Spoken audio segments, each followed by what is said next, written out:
What's up to you, Mark? Hey. Hey. Eric, how are you? First. Welcome to Vermont. Well, thank you. Have you ever been in Vermont before?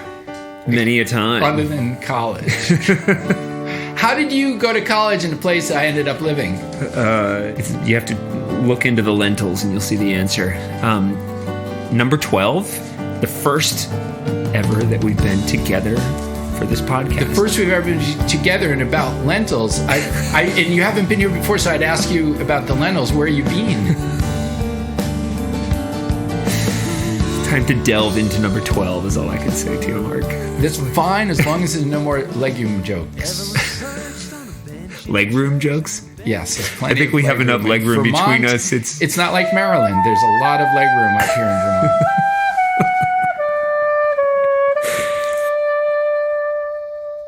I can't believe I'm not looking at you over Zoom. I'm like, this is weird. This like is strange. Wait. So this is what's going to happen when the country starts opening up after the post-COVID whatever in a few months.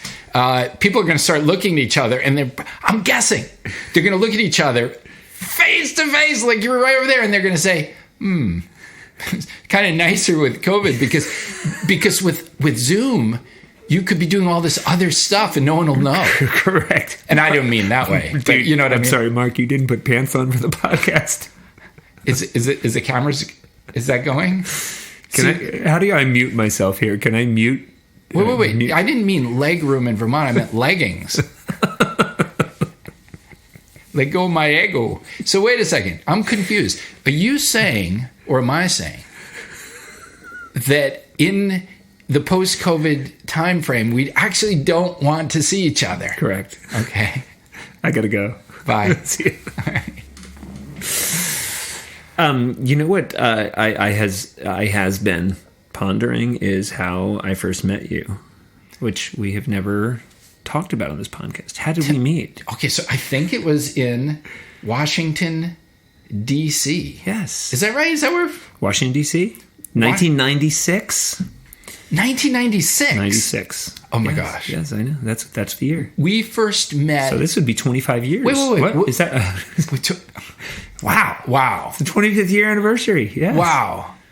Correct. 1996. And you were running the Traveler Circle. Is that where we first met, at the Traveler Circle? Yes. That's where, I think that's the first I met you, was at the Traveler Circle. You can correct me, but we don't have you never fact-checking. Visited me in prison or anything like that, which, it's fine if you don't. You ran the Traveler Circle, which met weekly at that point. It used to meet weekly. And it was a group to get wonderful people together to tell travel stories. Well, once I started traveling, we couldn't meet weekly because I was traveling. And I met all sorts of wonderful people through the Traveler Circle, and that was an amazing.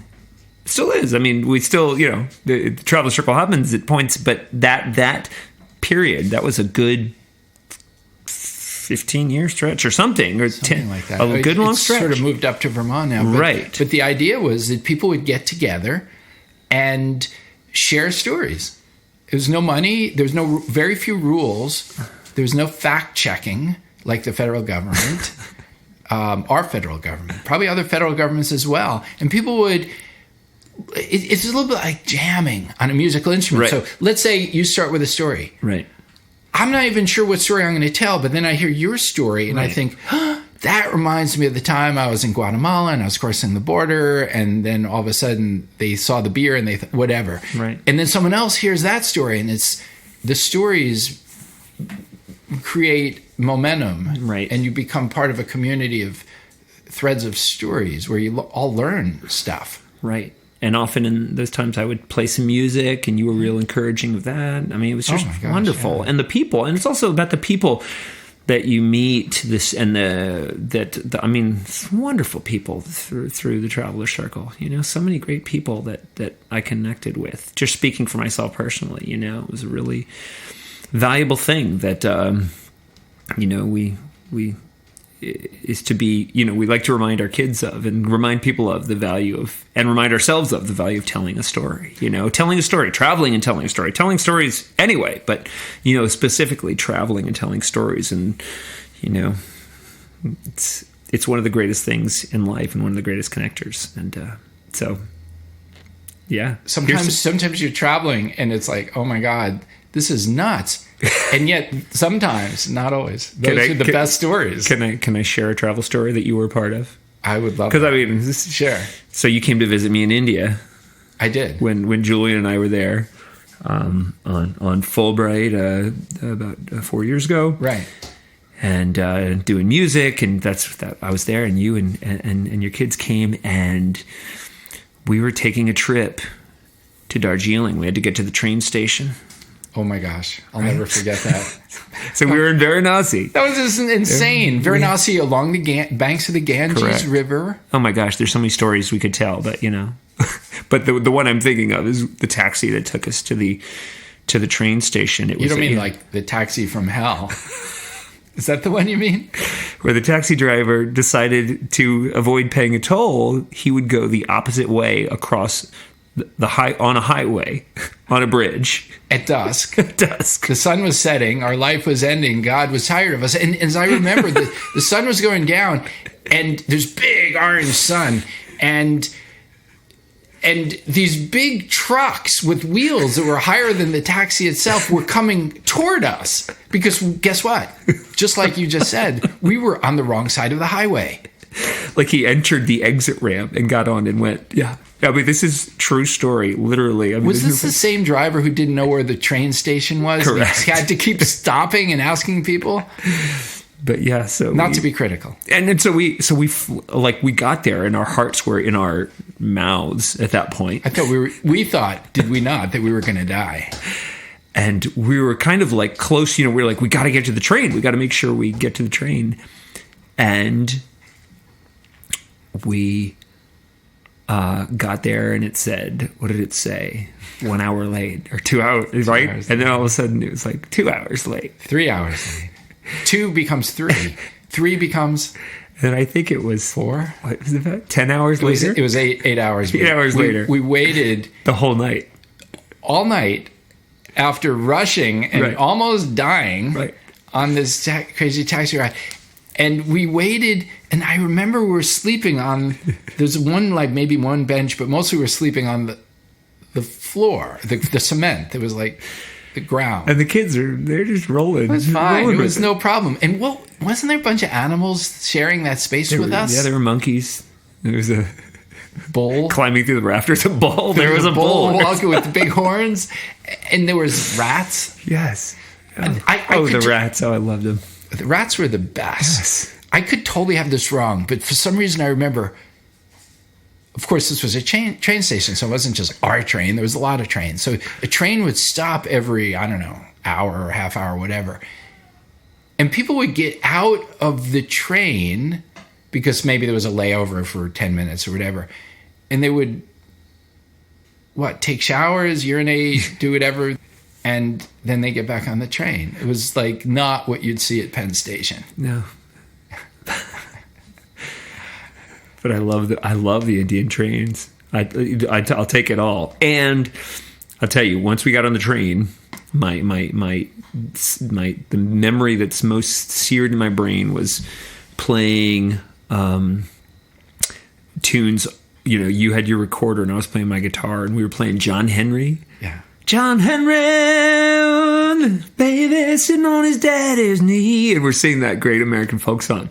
And this dude, the Indian landscape is rushing by, right? And there's a guy sitting with us, just digging it, loving it, And I love it. He may have had no concept of what John Henry or the song, but he was totally there with us. Yeah. It was like, and we were jamming. The wonder of storytelling, I think, is the, I guess, reflecting that this story is always in you.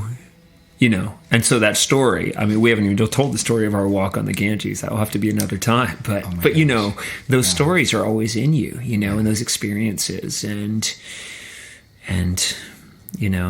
I think I preach maybe too much to my kids about make sure you have stories. At the end of the day, make sure you have a story, and if that, whatever thing you're doing on the computer, on YouTube is not granting you a story to share with someone, think twice.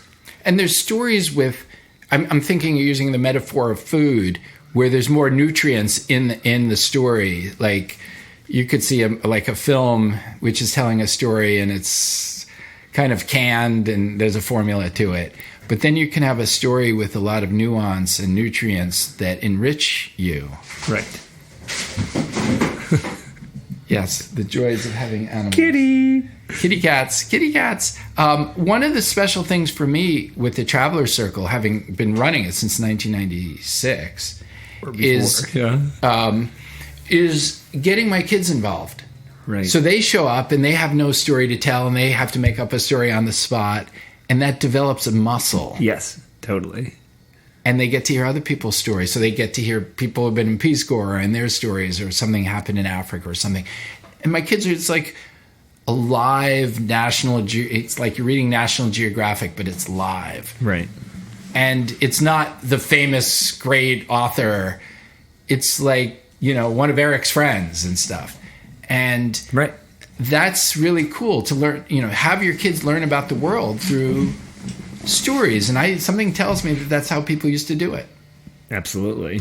Yeah. Absolutely. Storytelling. I mean, oh boy, we need a whole podcast on this one, but just what I've been learning about recently about the power of the human voice, talking to people versus texting and emailing, and the power of the human voice. We evolved from however long it took, millions of years, presumably from the proto-humans to, early hominids and whatever, to relate to the voice, the human voice, not to texting. Oh, really? That's kind of like a new thing. The Neanderthals didn't do that? Didn't have Twitter? No, they were twits. That's a whole different thing. I mean, if you're a twit, that's more active as opposed to tweeting, which is more passive. Here's the storytelling. Here's the fact that it brought you and I together. Absolutely. Shall we discuss? Because we sometimes we read big tomes, big books, sometimes nonfiction.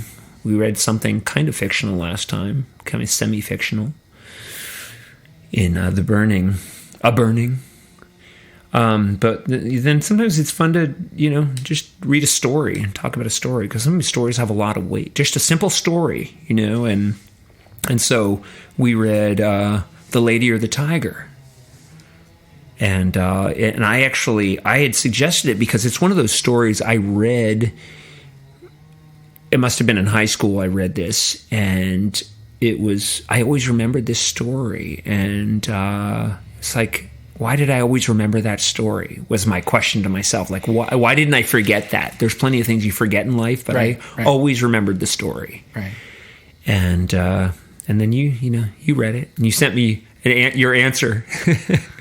Lady the Tiger. Do you want to summarize a bit of Lady the Tiger? What is the...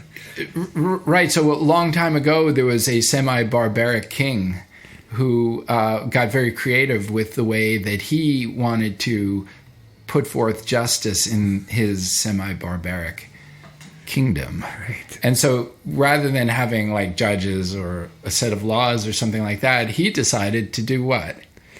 Well, he had a Roman Colosseum kind of thing, right? And everybody could come, and the accused of whatever it was, had two doors to choose between, and you couldn't have both. Right, that wasn't part of his choose rule. One, and behind one was a tiger. But it wasn't just a tiger, Eric. This was a tiger that was particularly found to be naughty and vicious and really ready to tear you to pieces in an instant. This was not like, nice buddy cat, right. Meow. No. This was and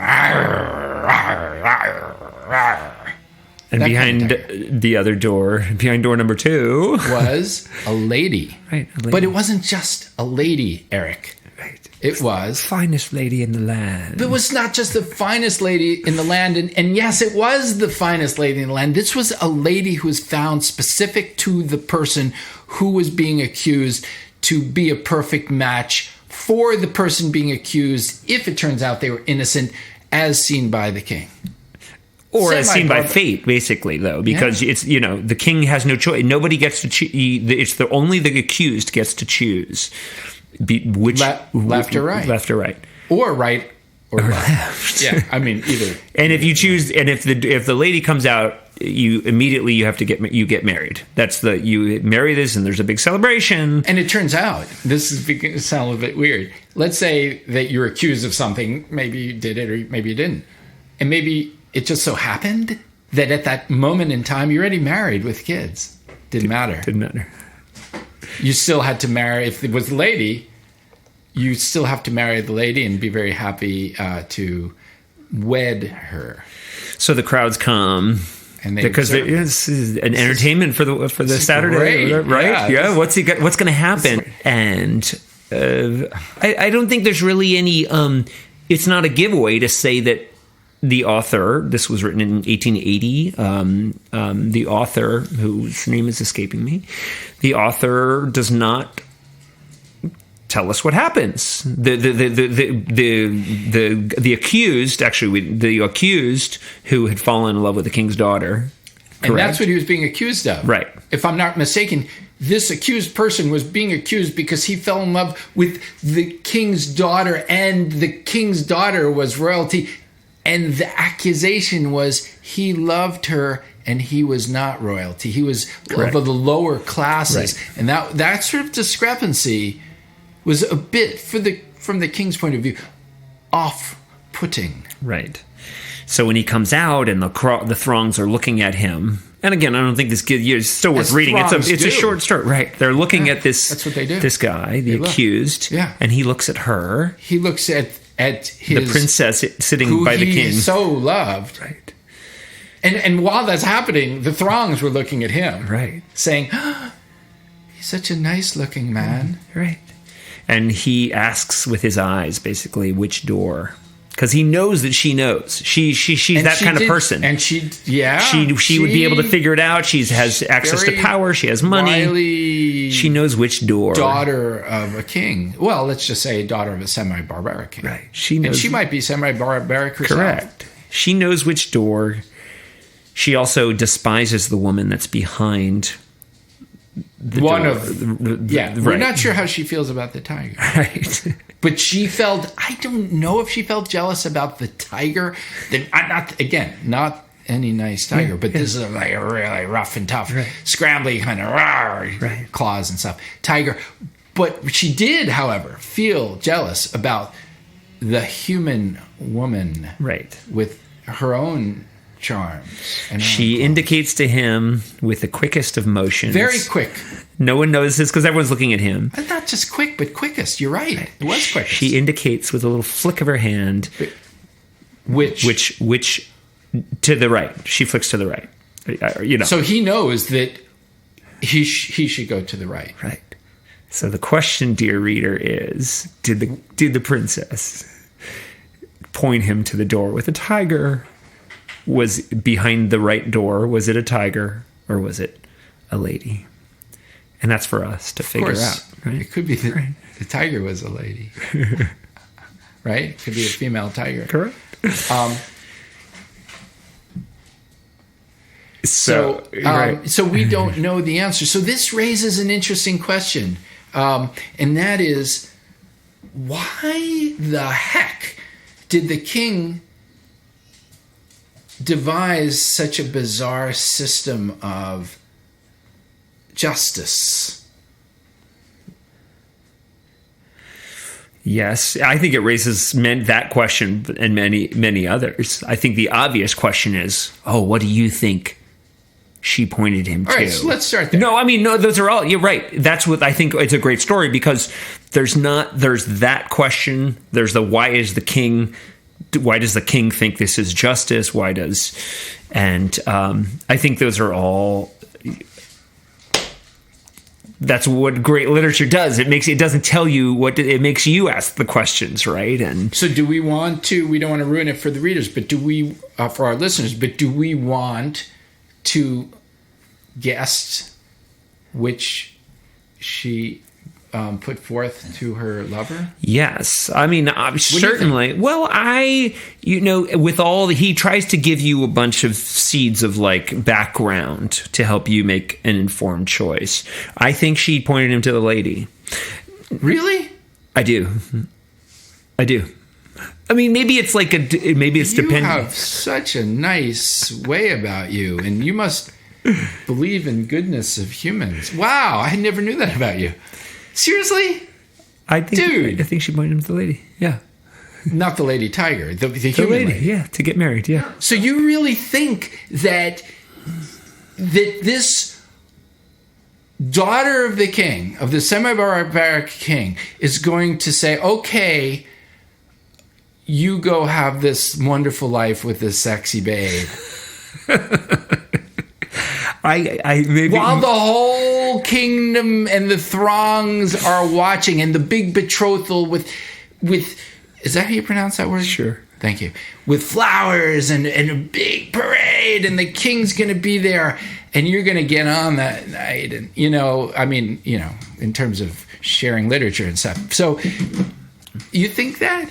Do you really think that? I'll be honest. If you want to go further down the road, I actually don't think that's the most important takeaway from the story.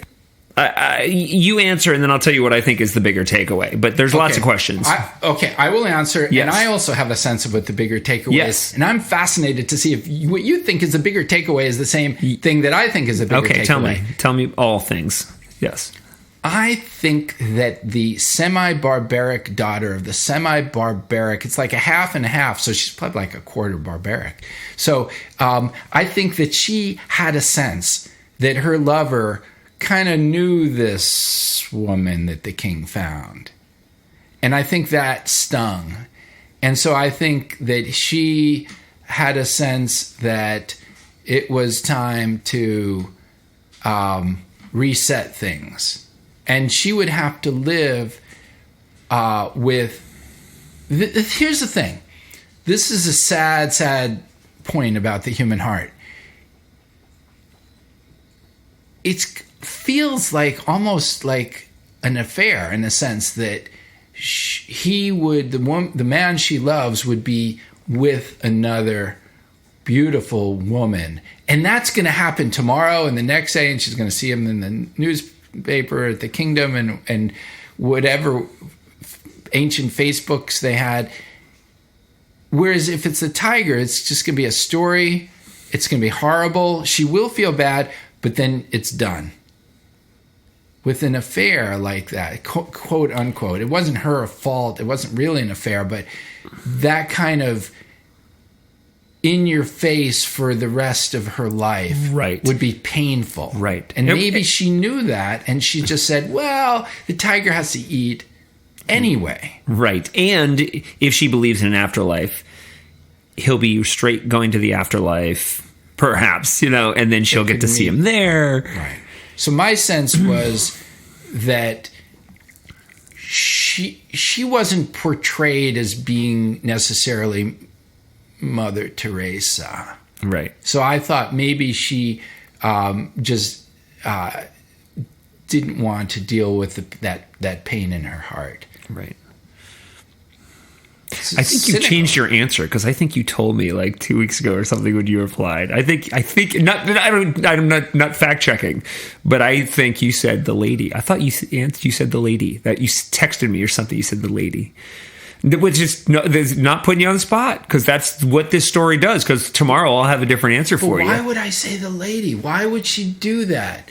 What benefit would it be for the daughter? She loves him so that she can't stand. She couldn't take the knowing, and I think it's interesting. Yet another takeaway. Like you do kind of have to put yourself in her shoes. You're like, what would I do? And it's like you'd have to live with that memory of the tiger eating up the man that you loved forever.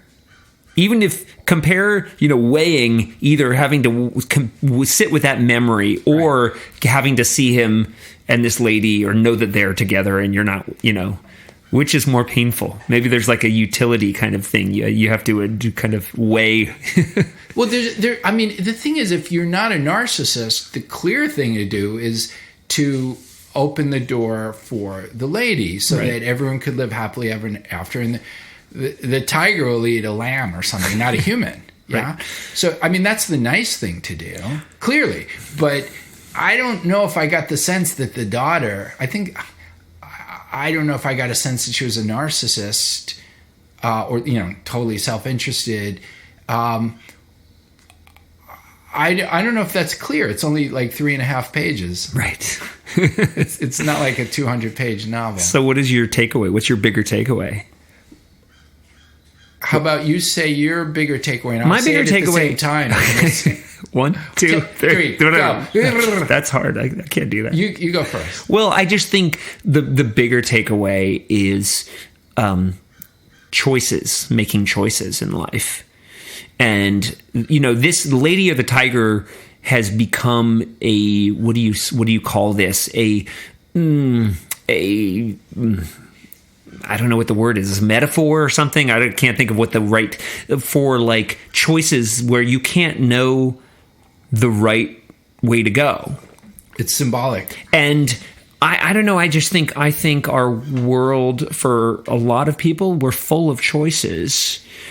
And I think a lot of those choices we convince ourselves that, oh my gosh, it's like the lady or the tiger. I have to choose. Which should I choose? Which is the right thing to do? And either way is horrible. Right? In this story, it's horrible. Correct. But also, there's also a sense that getting the lady is the better thing. You don't want to get eaten by a tiger. The guy doesn't want to get eaten by. If you're the guy choosing, you don't want to get eaten by the tiger. You want to, but I think the takeaway also, it's just a stories kind of help us think like, okay, how many of those choices that we have to make are really the lady or the tiger choices. Some are, certainly, but I think sometimes we have a potential to be paralyzed by choice, by thinking, oh, I have to choose this or and that. And then it can take you down a rabbit hole where everything is a choice and like, oh my gosh, I have to choose this. Which spoon should I use? What should I make for dinner? And what should we do for this? And should we do it this way or should we do it that way? And it's paralyzing. And then that's what I thought of when I read the story. I was like, wow, it's a story of understanding how choice choices have a nature to them. And anyway, that's so I have two larger take-home messages. One of them, which was spawned by what you just said, is there's also in the world of making those choices all the time, in this story, a kind of sense of powerlessness. So because yes, you can choose A or B, but the thing is, in this particular instance, either way, because of the structure of what the king had done, either way, you're screwed. Right. And that power, the daughter didn't have choices that made sense to her, I'm guessing. Right. She did have a choice to make too. The guy in the Colosseum, the accused, had a choice, and she had a choice to make too. That's also interesting. I just thought of that now, right? Yeah. Sure, her choices have a different kind of framing, and his choice has. His choice is he doesn't have to listen to her. In other words, correct. If she moved her eyes to the right, he may have seen into her soul and done the opposite. Exactly. And also, initially, his choice is a random choice. The sound, they put sound barrier around the door so you can't hear the tiger or anything. You can't. So it's random. Right. You can only guess which way with the king. He probably would go to the right, and then I think he's going to the right, so he should go to the left. And you can play that game, right? It's like from Princess Bride, right? Right. That character. The second take-home message that I have has to do with the audience, with the as you aptly put it, the throngs. I think, in a sense, the whole story, it reminded me of what's that movie, the games, the Hunger Games. Hunger Games, or the lottery. Yeah, there's a bit of that. Yep. A bit of that, in the sense that the way that the king set up the equation was not fair or helpful for the accused or their families. Correct. But what was it set up for? The king was very smart. He was maybe semi-barbaric, but he was smart. He set it up as entertainment value for the public. Right. Either way, it's going to be fascinating because, like in a story, you have gore and people love that sort of thing. And the people love romance. And people love not knowing what could happen, right? It's and not only that, you have the added benefit because if it's the lady, you've got this great sub-story of the public is able to watch, in this case, the daughter, and see her reaction as this guy's kissing his new bride. Or as he's getting eaten up. Either way, it's something to... It's fascinating. Gawk at. Yeah, and in a sense, it's a reflection, even though it was written in the 1800s, I guess. By Frank Stockton, I believe, was his name. It came to me, yeah. Uh-huh. Of our own society and how our society is set up for public entertainment. Right. Yeah, I get, and partly the choices are entertaining, right? Watching people make choices, watching people make, quote, bad choices. People like to see people squirm. Right. So, for instance, we've got this senator, a Republican senator or a Democratic senator, who was caught with Missy Prissy from Madame Brissy. Snip, snip. So, yeah, it was just, it was cold out, but it was hot. And it was a great hot story about he was caught. And here's his expression. And here's his wife. And there's the kids. And there's some thing about, the public sees that. And there's a kind of cathartic, that was you. It wasn't me. I'm above you now. And it was you, and it was a choice you made. Yeah. We like to, And we're going to watch that. And where is it pasted? On the newspapers and the websites of wherever, New York Times or more rags. But that, we think about, well, why does the media put forth all these stories? It's because the public wants that. These are just businesses. They're just trying to make money. It's what we want. We haven't evolved since the medieval times, have we? No. Well, that's why it's so funny that the king is semi-barbaric. I think the author is poking fun because I think we are the king. I mean, we are setting up in our society an experiment just like the king has, where it's all a big circus. You're going to get tried in the theater of public opinion.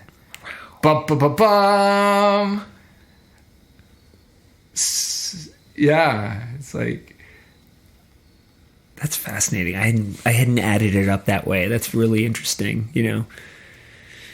That's great stories. Great stories give you reason to pause and think about. And I love that it's open-ended. I love that story. That's probably why I never forgot it. It was like, ugh.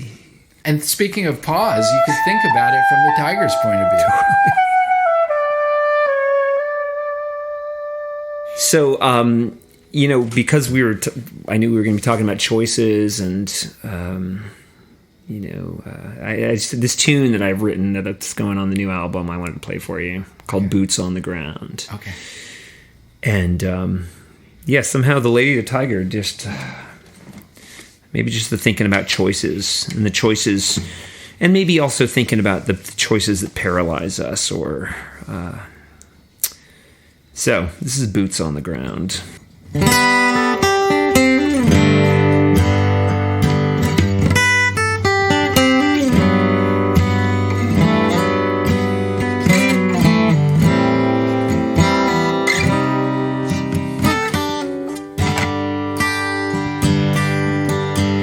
Let me see your boots on the ground.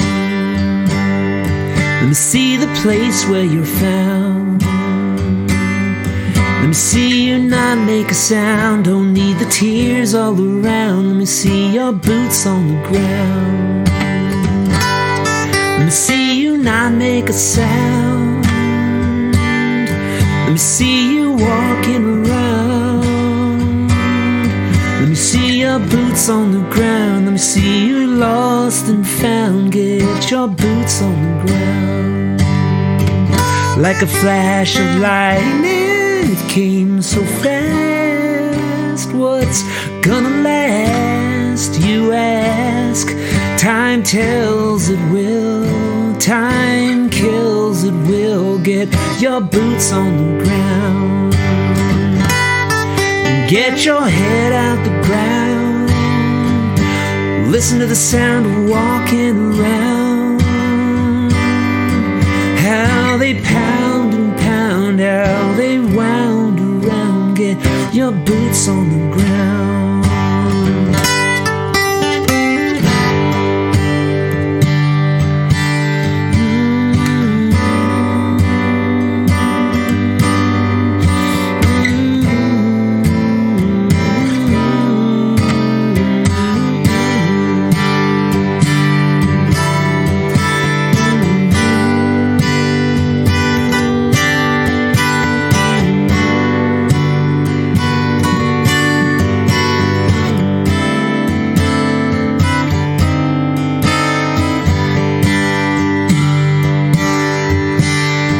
Nothing to take from you, but for the sake of you, the years, the fears, the tears, the years, the fears, and the years, and the tears, and the years, the years and tears and fears and years, and the tears and the years. Where's the snow on the hill? Where's the will and the thrill? Time tells it will. Time kills it will. Get your boots on the ground. The ghost is here today. It's getting in your way. I can hear it near before you say you're flying away. And you're flying far. And there you go. And there you are. Now get your boots on the ground.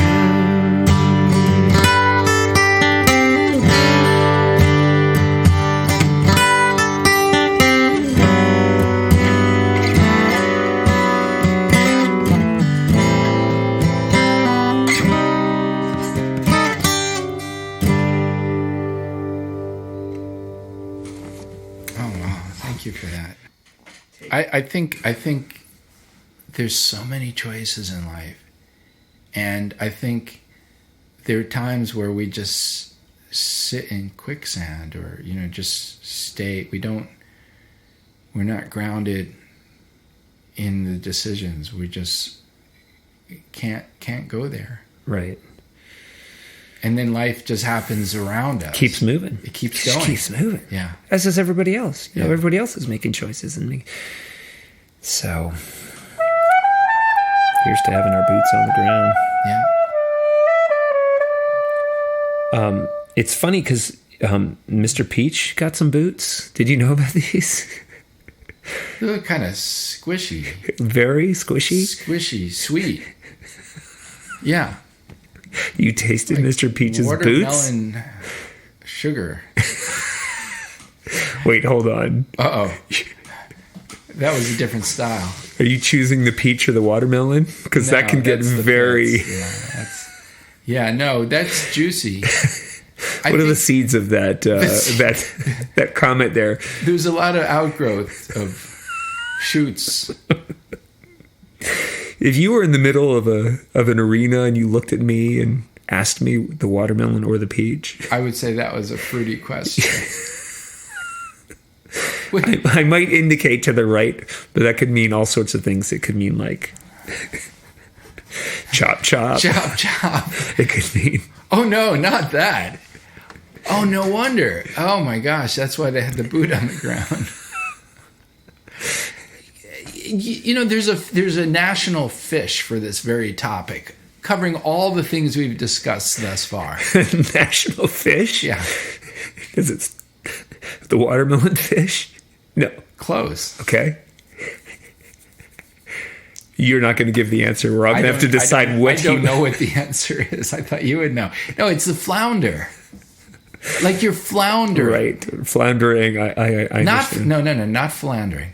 That's a whole different podcast. I mean, this is one podcast. Is this not one podcast? I'm just to clarify. This is the offshoot of the fruit choice podcast, where you have to decide which fruit and what to do with the fruit. Do you slice it? Do you freeze it? I don't know what to do. I don't know. What should I do? Which way, America? That's the other podcast. Which way to go? This is my peach and I want to know. So, okay, so there you go. So I just put my guitar down. Don't start that song. No. So if you had to make a choice between, okay, so picture this. If you had a semi-barbaric state senator, right? And on the left, you had a flounder. And on the right, you had a scale. Oh, I thought you were going to say a philanderer. Okay, flounder and the philanderer. Okay, that's yes, but you had me going there. Okay, no, someone already chose this podcast. See, that someone had their boots on the ground. There's another take me for. Oh, you mean we're in legal trouble now? There's another take me for a ride. And that's exactly goes back to the flounder because it's legal seafood. Okay, so there's a scale and there's a knife, or it's just a scale. All the fish have scales, exactly. No, it's we have to discuss this on a whole different scale. Okay, it's a weighty. What do you do with the scale though? There's a senator. No, there's a. No. Okay, you have the senator on one side of the scale, and you have to weigh down on the Swami's liver. You have to hold that senator down. You ever hear that song? It's like an old spiritual. Yes.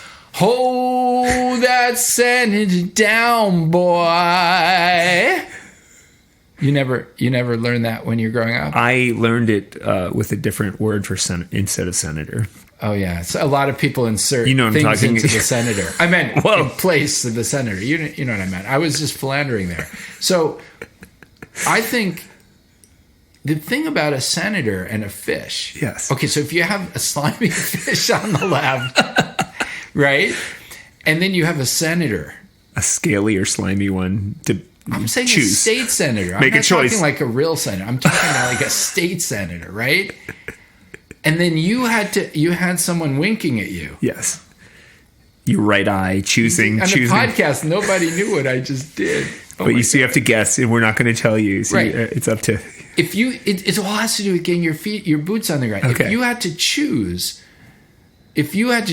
or lose, yes, which would you do if you got to have the semi-barbaric king's daughter? Choose or lose. Okay, so with the senator, you got the king as well. Correct. On the other side, you get a slimy fish or the king's daughter. And you'd have to not only marry them, but you'd have to marinate them. It's a whole different thing. Marinated. I'm sorry. I just was thinking of Tommy the movie and the beans in the bathtub. Marinating. Are we marinating the fish or the princess? Wait a second. You don't have to. Can I ask you a question, Eric? I realize I'm interrupting. Go ahead. Tommy, can you hear me? Tommy, can you hear me? I'm trying to think of how to respond, but I can't decide how. I can't. I feel don't know. stuck. Let me just weigh the options here for how I should respond to Tommy, can you hear me? Because on one hand... Yeah, one hand. You have a fish. The other, you have a state senator. Now I'm weighing them both. Tommy, can you hear me? And I'm going to choose door number 1. Now, that's who? Back to you. Or should I say the who? Door number 1 is, you have to choose which it is. Now you're paralyzed. Back at you. I've been paralyzed for some time now. Okay, you're gonna have to choose one or the other. This doesn't have to do with an oyster cult, does it? Or is it a blue one? No. I'm confused. So if we're trying to entertain the throngs, is it a diphthong or semi-diphthong? I never knew what that was. I never understood a single word he said. But I helped him with his diphthong. And he always had a mighty fine thong. Yeah, mighty thong. And when you're wearing your thongs, it's very much like having a boot on the ground. Like ground coffee. Singing joy to the thong. All the girls and boys now. Joy to the fishes and the senators. What happens if the tiger got the fish? Imagine from the point of view very of the disappointed tiger. Yeah, seriously. Because he would have wanted the princess. My parents went to Florida and all I got was a stinging fish. No, I don't know. Sting? How did Sting get into this? I thought we were talking about the Who. Who? Joy to the fishes in the deep blue sea. Joy to... Could you remind me what this podcast was about? Because we're choosing this podcast. We are choosing to be, it's like the Passover Seder. Like, you are choosing to be the son who doesn't understand what the heck's going on, as opposed to the son who is a QAnon follower. Whoa. Choose to watch the QAnon documentary on HBO or don't. Either way. Okay, if you choose to do that, then under door number 2, you get the Q. The Q, exactly. And then if you choose the other one, you get the FQ. Fuck you. Fuck you. Fuck QAnon. Fuck QAnon. No. Behind door number 1, you have morons. Dumb. And then you have dumber. Dumb, dumber, dumbest. Always they figured it all. rumest. They're certain they figured it all out by just attaching a string to then code 52012, which he texted, which that person up there affirmed was behind door number 3. So Didn't one you was see? firm and the other was less firm? Right. And when you tie them all together, you have all the answers. And then it all makes perfect sense. It makes perfect sense, especially to the queen. And here's why I'm saying that. Yes. Because if you're talking about the firm, then we're talking about the power structure around the palace. Oh, I thought you were going to say around the worm. Because you did see the worm, right? No, but I saw the hole. The wormhole. So if you go the speed of light and then you try to exceed it, Yes. the king won't like that. But he'll give you a worm. He'll fry it up. Could fry it up for dinner. Right. Is that the king at the door? That's the king at the door. Is it? No, the king at the door is in door number 1. Door number 1. Door number 1? Door number 1. I just heard another door. Was that Jim Morrison? Door number 1? Door number 1? Door number 2. Dorothy, Okay. number 2. Okay, so here's the final answer. Kansas, Toto. There are 2 doors here. 2 doors. Okay. It's a sedan. This is for all South Sudan. the listeners out there. Listener There are 2 auditorium. doors. And behind door number 1 is behind The firm. Behind number 2 Don't brush up against is the queen. I can't tell you what's behind either door, but I want you now to just ponder what's behind door number 1 and 2. And now just think about what you may know me, you may not know me, but what I would have Wait a minute. Are you making fun of the decision-making process? Is that the point of this No, podcast? but they're behind door number Because I can't decide whether I want to call you on that. I've left you behind one of the doors a major treat. I'm not telling you what it is, but it's major. And behind the other door is a major disappointment. Now, ready? Choose. I want both. No. And here's what. No. Yes. No. And here's why. Because in a Shakespearean sense, and this comes back to the firm because that's, Mother England, right? Where all these stories came from. So And they invented fact checking, and then they took it away from us. No. And we've been in sort of. Is that why Brexit happened? Yes, Oh, that's why God. Brexit happens. Oh, no. And we've sort of been unfirm ever since. Yes. So it's sort of their fault that we're this way. The religious fanatics came here, the prisoners went over to Australia. We are the descendants of the religious fanatics over here. Correct. So So we choose door number. I think you're missing the point. That there is no point. The point is in a Shakespearean. Oh Wait, could you say that again? no! Oh no! No, please don't say that again. Could you say that again? Oh no! The point is to have both, because if you have the goodness and the less goodness, that's part of the human condition. Right. So on door number one, you have the shampoo, and the other, you have the condition. That actually makes me feel better. So it's like I'll take them both. I'll take the lady. No, I was just kidding. You can't have Oh both. no! You I can't was do just that to me. dangling that like Suds. If I had another child, I would name them Suds. In fact, Elon Musk, I think, has 6 kids, each of them named Suds. 1, 2, 3, 4, 5, and 6. Except he added more digits, like A6 Suds 23 to 26. And the 7th is the major 7th. And on that note, Choose door number. It's the Who.